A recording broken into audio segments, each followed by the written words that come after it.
आजपासून पुढचे 6 महिने शनी या राशींना देणार आहे भरपूर श्रीमंत.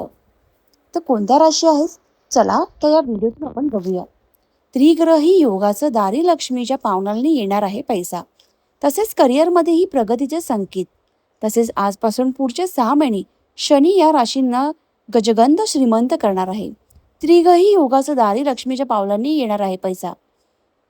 तर आज शनी उत्तर भाद्रपदा नक्षत्रातून बुधाच्या अधिपत्याखालील रेवती नक्षत्रात प्रवेश करणार आहे.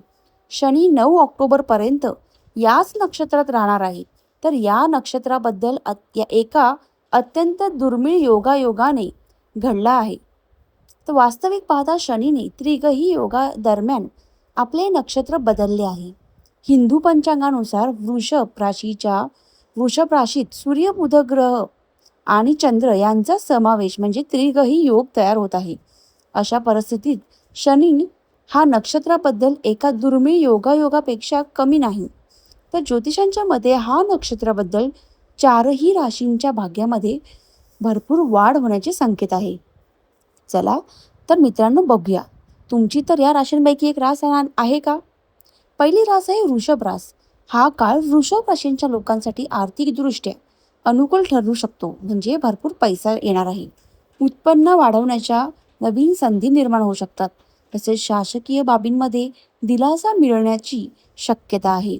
या काळात आत्मविश्वास दृढ राहील आणि निर्णय क्षमता सुधारू शकते. आर्थिक बाबींमधील सुज्ञ निर्णय फायदेशीर ठरू शकतात. दुसरी रास आहे तुळ रास. खूप जणांची तुळ रास असते. तर अशा व्यक्तींना करिअरमध्ये प्रगतीच्या संधी उपलब्ध होणार आहेत. नोकरी करणारे जे असतील त्यांच्यामध्ये प्रमोशन होईल, पगार वाढवतील, बढती होईल यासारखी चांगली बातमी त्यांना मिळण्याची शक्यता आहे. त्यामुळे तुम्ही त्यासाठी प्रयत्न करा. तुमचा आत्मविश्वास आणि उत्साहसुद्धा वाढणार आहे. कामासंबंधित छोटे प्रवास देखील फायदेशीर ठरू शकतात. तसेच वरिष्ठ अधिकाऱ्यांच्या पाठिंब्यामुळे अनेक कामे पूर्ण करणे सोपे होईल. नवीन संपर्क निर्माण होण्याचीही शक्यता खूप आहे, जे भविष्यात फायदेशीर ठरू शकतात. आणि तिसरी रास आहे मकर रास. तर मित्रांनो, हा काळ मकर राशींच्या लोकांसाठी हळूहळू दिलासा देणारा ठरू शकतो. काही काळापासून तुमच्या जीवनात जर त्रास देणाऱ्या समस्या निर्माण होत असतील आतापर्यंत, तर आता त्या संपण्याची शक्यता आहे. जर म्हणजे तुम्ही आता सध्या बोलत असाल की माझ्या आयुष्यात सारखं वाईट वाईट वाईट होतंय असं जर तुमचं असेल, तर या काळामध्ये तुमचं चांगलं होणार आहे. तुमची आर्थिक परिस्थिती सुद्धा सुधारण्यास मदत होणार आहे.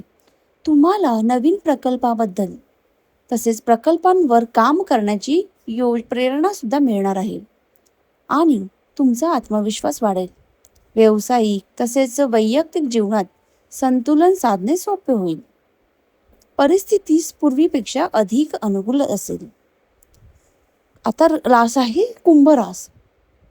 तर मित्रांनो, अजून एक कोणती रास आहे तर कुंभ रास. तर कुंभ राशीच्या बाबतीत आर्थिक बाबतीत हळूहळू सुधारणा होण्याची शक्यता आहे. तुम्हाला जर धन आणि समृद्धी सुद्धा प्राप्त होण्याची शक्यता आहे. तसेच तुमच्या उत्पन्नाचे स्रोतही वाढू शकतात. म्हणजे जर तुम्ही नोकरी करणार असेल, अजून साईड बिझनेस वगैरे करायचा असेल, तर ते सुद्धा तुमच्यासाठी यावेळी फायदेशीरच ठरणार आहे. तर कर्ज आणि उधारीशी संबंधित जर समस्या असतील, तर त्यासुद्धा लवकरात लवकर संपण्यासारखं दिसत आहे. तर हा काळ कौटुंबिक जीवनात आनंद आणि सुसंवाद घेऊन येण्याची शक्यता आहे. नातेसंबंध अधिक गोड होऊ शकतात आणि परस्पर सामंजस्य अधिक दृढ होऊ शकते. तुम्हाला कुटुंबासोबत वेळ घालवायची संधी सुद्धा मिळू शकते, ज्यामुळे तुमच्या मनाला आनंद मिळेल. मित्रांनो, तर या राशींसाठी पुढचे 6 महिने खूप लकी ठरणार आहेत असं बोलायला सुद्धा हरकत नाही. तर वृषभ, तूळ आणि आता ज्या वरच्या राशी सांगितल्या आहेत त्या राशींसाठी ही चांगली संधी आहे. तर संधीचा चांगला उपयोग करून घ्या आणि जर नवीन जर तुमच्यासमोर संधी येत असेल तर त्या सोडू नका. कारण तुमचे 6 महिने तुमच्यासाठी खूप लकी पिरियड आहे असं सांगायला हरकत नाही. तर व्हिडिओ आवडला असल्यास एक लाईक करून सबस्क्राईब करायला चॅनलला विसरू नका. अशाच अधिक माहितीची तुम्हाला ह्या चॅनलवर मिळून जाईल. श्री स्वामी समर्थ. धन्यवाद.